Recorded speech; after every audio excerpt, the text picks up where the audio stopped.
Co-Chair Byer and McEwen. I'm members of the committee. I'm Jeff Stone. I serve as the Executive Director of the Oregon Association of Nurseries, for one of the largest traded sector businesses in the state, and so I'm pleased to be here in support of House Bill 2015. In 2013, I was one of the leading voices that developed the driver card bill. At that time, we did not have a Real ID compliant system or that option available to us. And in fact, House Bill 2015 was the original architecture that I had in mind back in 2013, but that option was not available to us. This is the #1 priority for the nursery and greenhouse industry, period. It is beyond, our members hear it every day. I'm here to implore you that this is a matter of that in fact it impacts urban and rural. It impacts the economies of agriculture. And I would submit that this issue is one that can be turned in many different ways. So if we want to talk about immigration, join me in Washington, D.C. There's no other business voice that is more active on immigration. But this is not that. This is about driving.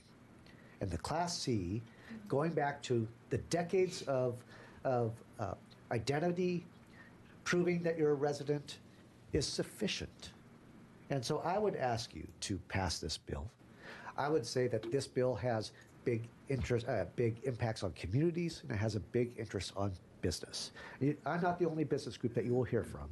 There are others that will follow, and I implore you to make a balanced judgment on this bill and pass it. Thank you.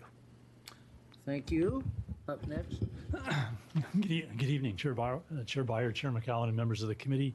My name is Jim Gilbert. I farm nursery stock in South Clackamas County.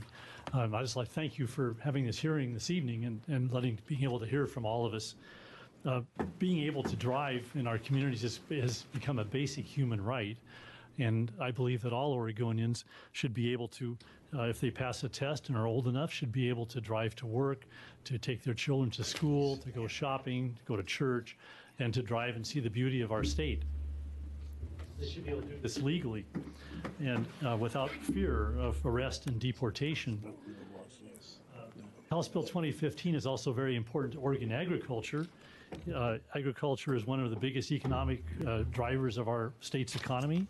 Employs thousands of workers and billions of dollars in economic activity. And the nursery industry alone is almost $1 billion in sales, most of which comes from outside of Oregon. Our farms and ranches depend upon a reliable and skilled workforce that can get to work safely and legally. Without our workers, our businesses, farm businesses would be out of business, and our agricultural economy would collapse. And sadly, it's also very difficult to get to work in rural areas because of lack of mass transit. So I strongly urge you to pass House Bill 2015. My only request would be if you could find a way to implement it sooner, because the current situation is so untenable. So thank you very much. Thank you.